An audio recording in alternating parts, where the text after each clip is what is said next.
Hi, எல்லோருக்கும் வணக்கம். Welcome to Vijith views. இந்த வீடியோவில் நம்ம இன்னைக்கு குக் வித் கோமாளியோடைய எபிசோடோடைய ரிவ்யூ தான் இது. அது மட்டும் இல்லாமல் பிக் பாஸ் சீசன் 9 தமிழோடைய ஃபஸ்ட்டு கண்டஸ்டன்ட் இவரா அப்படின்ற மாதிரி இப்போவே ஒரு அதிரடி தகவல் வந்து வெளியே இருக்குது. இந்த ரெண்டு டாபிக் பற்றி தான் வந்து பேச போகிறோம். ஸோ வீடியோக்குள்ளே போகிறதுக்கு முன்னாடி சேனலுக்கு புதுசாக இருந்தீங்க அப்படின்னா கண்டிப்பாக சப்ஸ்கிரைப் பண்ணிக்கோங்க. வீடியோ மறக்காமல் ஒரு லைக் பண்ணிக்கோங்க. இப்போ நம்ம வீடியோக்குள்ளே கண்டிப்பாக போகலாம். ஸோ இன்றைக்கி ஃபஸ்ட்டு டாப்பிக்கே வந்து பார்த்தீங்க அப்படின்னா குக் வித் கோமாளியோடைய ரிவ்யூ தான் கண்டிப்பாக பார்த்தாகணும்.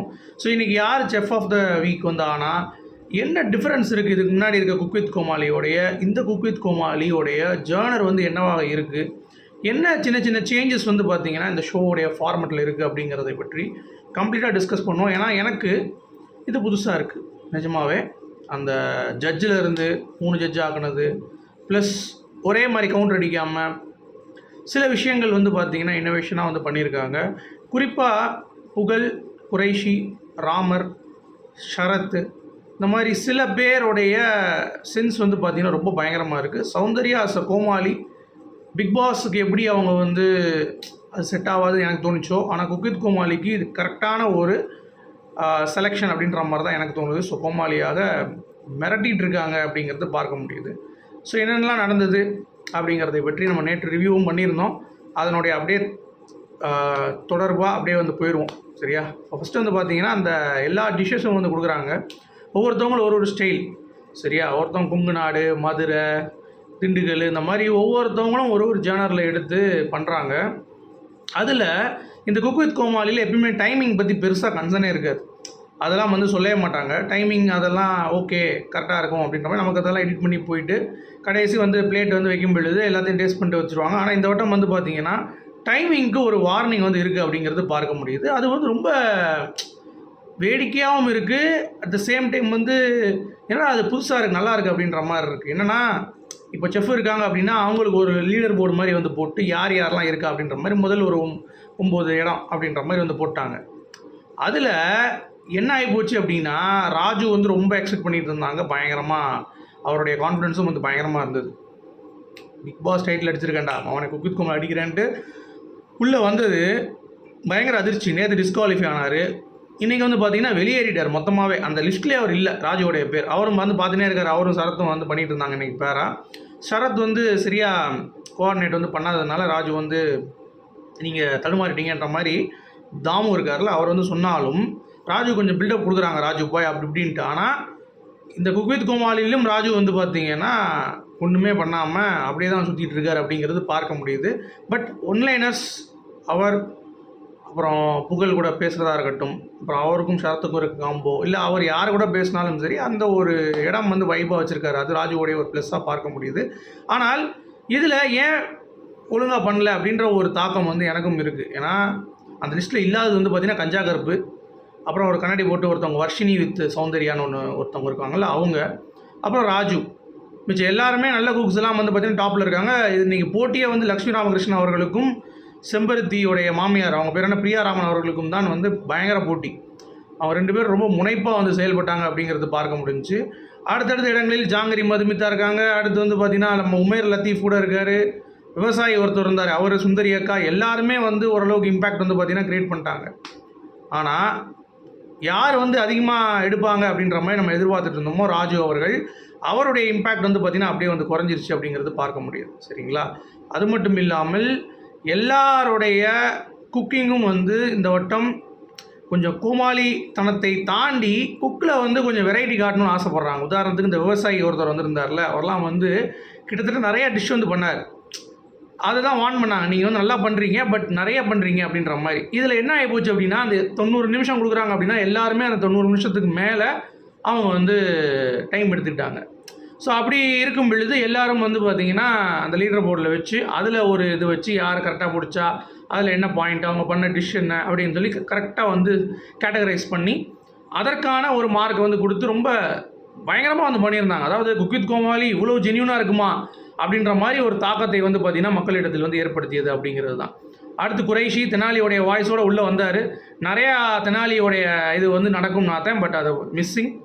புகழ் கூட விரும்பாண்டி மாதிரி அங்கங்கே வந்து கொஞ்சம் காம்பினேஷன் நல்லா இருந்தது. அதாவது சுந்தரி அக்காவுக்கு ஒரு பவர் கொடுத்துருந்தாங்க, அட்வான்டேஜ் நல்லா பண்ணியிருந்தாங்கன்னு சொல்லிட்டு. என்ன அப்படின்னா ஒரு 10 நிமிஷம் யாராவது கேஸ் ஆஃப் பண்ணிடலாம் அப்படின்னு சொல்லிட்டு, அது மதுமிதாவோட இதை ஆஃப் பண்ணி அங்கே ஒரு ஷாபனா கூட ஒரு ரொமான்ஸ் வந்து பண்ணுற மாதிரி புகழ் எப்பயும் பண்ணுவார்ல, எப்பயும் ஒரு பொண்ணை வந்து அப்படியே எனக்கு வேணும் அப்படி இப்படின்ற மாதிரி சும்மா அதை அந்த மாதிரி பண்ணுவாங்கல்ல, அந்த மாதிரி அது எப்பயுமே ரிப்பீட் ஆகிட்டு இருக்கு. மிச்சபடி ஒவ்வொருத்தவங்களுடைய இதில் என்ன ஒரு எசன்ஸ் தான் அந்த பியூட்டி அப்படின்னா, குக்குக்கு வந்து நிறைய இன்னோவேட்டிவாக இந்த சீசனில் இருக்காங்க. அடுத்து நம்ம சௌந்தர்யா பற்றி பேசியாக வேண்டும். பிக் பாஸில் நம்ம வந்து நல்ல விமர்சனம் பண்ணியிருக்கோம் அவங்கள, ஏன்னா அது ஒன்றுமே இல்லை வேஸ்ட் அப்படின்ற மாதிரிலாம். பட் இந்த ஷோவுக்கான ஒரு டெய்லர் மேடு மெட்டீரியல் அப்படின்னா கண்டிப்பாக வந்து நம்ம சௌந்தர்யாவை கண்டிப்பாக சொல்லலாம். ஏன்னா அந்தளவுக்கு ஒரு இம்பேக்ட்டு, அந்த பருப்பு போய் செலக்ட் பண்ணிவிட்டு வந்து இது என்ன மஞ்சள் பருப்பு பச்சை பருப்புன்னு சொல்லிட்டு இருக்கிறது, இந்த மாதிரி சின்ன சின்ன விளையாட்டாக அவங்க பேசுகிற சில விஷயங்கள் எல்லாமே வந்து பார்த்திங்கன்னா ரொம்ப யதார்த்தமாக மக்கள் ரசிக்கும்படி பிக் பாஸில் வந்து ஒரு போர்ஷன் இருந்ததில்ல, அதை வந்து அப்படியே கேரி அவுட் பண்ணுறாங்க. அது ரொம்ப பியூட்டிஃபுல்லாக மக்களிடத்தில் வந்து ரீச் இருக்குது அப்படிங்கிறது பார்க்க முடியுது. ஸோ அவங்களுடைய போர்ஷன்ஸ் அப்படிங்கிறது தான். ஸோ கடைசி ஜெஃப் ஆஃப் த வீக் யார் வாங்கினான்னு பார்த்தீங்கன்னா நம்ம பிரியா ராமன் அவர்கள். ஸோ அவ்வளோதான் இன்றைக்கான எபிசோட். ஸோ போக காம்படிட்டிவாக இருக்கும் அப்படிங்கிறத நம்ம எதிர்பார்க்கலாம். இப்போ ராஜு என்னப்பா நீ இப்படி ஐடியாப்பா அப்படின்ற மாதிரி கொஞ்சம் ஃபீல் பண்ண வேண்டியதாக இருந்துச்சு. அடுத்து பிக் பாஸ் 8 தமிழ் பற்றின முடிஞ்சு போச்சு. ஸோ நம்ம வந்து ஒரு வீடியோ போட்டிருந்தோம், அதாவது எந்த ஒரு சீசன்லேயும் இல்லாத அளவுக்கு இந்த சீசன் வந்து ரொம்ப நம்ம பேசவும் வந்து கண்டென்ட் இல்லாமல் இருக்குது. அதுக்கடுத்தும் வந்து பார்த்திங்கன்னா எதுவுமே இல்லை, வெற்றியாளர்களும் வந்து மறந்து விட்டார்கள், மக்கள் எல்லாம் வந்து புறக்கணித்து விட்டார்கள் அப்படின்ற மாதிரிலாம் சொல்லிட்டு இருந்தோம். இல்லை அப்படின்னு சொல்லிட்டு ஒரு 20 முத்துக்குமரன் சொம்புகள் வந்து பார்த்திங்கன்னா கீழே வந்து டக்கு டக்குன்னு அடிக்க ஆரம்பிச்சிருச்சிங்க. நானும் பார்த்தேன், டே என்னடா உண்மையை சொன்னால் ஏன்டா கோவம் வருது அப்படின்ற மாதிரி தான் தோணுச்சு. இப்போது அப்படின்னு பார்த்தீங்கன்னா மணி இருக்கார்ல, அதாவது சீசன் 7 வந்த மணி, அவர் தான் வந்து ஈவெண்ட் அதிகமாக போனது எனக்கு தெரிஞ்சு இது வரைக்கும் நடந்த பிக் பாஸ் வின்னரில், சரியா? அதனால் அவர் வந்து இருக்காங்களா அப்படின்லாம் கிடையாது. எப்பயுமே அந்த பிக் பாஸ் முடிஞ்சு ஒரு 3-4 மாதமாச்சும் அந்த கலை ஃபயர் இருக்கும். அப்படி போட்டால் ஒரு இது யார் என்ன அப்படின்னு போயிட்டு இப்போ ஒன்றுமே இல்லை. அதை தான் நான் மீன் பண்ணேன், தவிர முத்துக்குமரனுக்கு பல்ஸ் இல்லை, ஃபேன்ஸ் இல்லை அப்படின்ற மாதிரிலாம் மீன் பண்ணல. அதற்கான ஒரு ரீச், பிக் பாஸுக்கான அந்த ரீச் வந்து பார்த்திங்கன்னா அப்படியே குறைஞ்சிருச்சு அப்படின்றது தான் என்னுடைய ஒரு பாயிண்ட் ஆஃப் வியூ. அதை புரிந்து கொள்ளுங்கள். ஓகே, அடுத்து பிக் பாஸ் 9 தமிழுக்கான ஃபஸ்ட்டு கண்டஸ்டன்ட் வந்து உறுதியாயிருச்சு அப்படின்ற மாதிரி சொன்னால் நீங்கள் நம்புவீங்களா? என்னையா சொல்கிறேன் அப்படின்னீங்களா? ஆமாங்க, ஒருத்தன் வந்து வெயில் மழைன்னு பார்க்காம முட்டியை போட்டு கிட்டத்தட்ட ஒரு திண்டுக்கல்லேருந்து திருத்தணி வரைக்கும் வந்து பார்த்திங்கன்னா முட்டியிலே பாத யாத்திரை போயிட்டுருக்கேன், சரியா? அவனை பற்றி சொல்லணுன்னா இன்ஸ்டாகிராமில் வந்து பார்த்திங்கன்னா ஒரு வீடியோ வந்துச்சு. சரி ஒரு நாள் போட்டேன் பையன், ஒரு விவரத்தில் போட்டான்னு பார்த்தா டெய்லியும் உட்காந்து பார்த்தீங்கன்னா போட்டுட்ருக்கேன். அதுலேயும் வந்து எப்படி எடுக்கிறாங்கன்னு பார்த்தீங்கன்னா ஷூட்டிங் டைம்னு ஒன்று வச்சுருக்காங்க போல தெரியுது. காலைல நைட்டு மதியானம் போய் ஒரு எடுத்துகிட்டு வந்துட்டு மிச்ச நேரத்தில் பைக் வந்து கொண்டு வந்துருப்பானுங்க, ஒரு ஃப்ரெண்டோட சேர்ந்து போக வேண்டியது.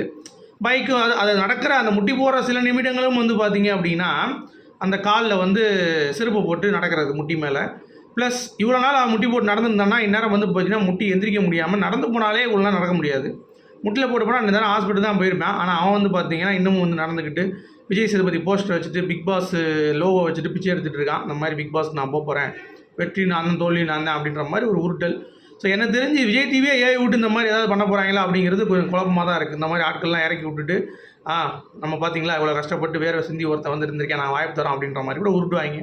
சொல்ல முடியாது இதில் ஏதாவது நோக்கம் இருக்கா, உள்நோக்கம் அப்படிங்கிறது தெரில. ஆனால் இந்த மாதிரிலாம் பண்ணால் வாய்ப்பு கொடுத்துருவாங்களே பிக் பாஸ்லேருந்து, ஏன்னா அதுதான் வெயிட் பண்ணிகிட்டு இருக்காங்க. திறமையானதில் விட்டுட்டு இந்த மாதிரி திடீர்னு ரீச் ஆகிறவன், கெட்ட வார்த்தை பேசி ரீச் ஆகிறேன், கேஸ் ஃபைல் பண்ணவன், இந்த மாதிரி ஆட்களை தானே பிக் பாஸ் எடுக்கிறதுக்கு வந்து ரொம்ப என்ன சொல்கிறது ஒரு பயங்கரமான ஒரு நோக்கத்தோடு எடுப்பீங்க. ஸோ அந்த வகையில் வந்து பார்த்தீங்கன்னா இந்த பையன் இந்த தம்பி கவலைப்படாத தம்பி, சரியா? கண்டிப்பாக பிக் பாஸ் 9 தமிழில் உனக்கு ஃபஸ்ட்டு கண்டஸ்டன்ட் நீ தான், கவலைப்பட வேண்டாம். ஏன்னா அந்தளவுக்கு வந்து பார்த்தீங்கன்னா ப்ரமோஷன்ஸ் வந்து பண்ணிகிட்ருக்கேன் அப்படிங்கிறது பார்க்க முடியுது.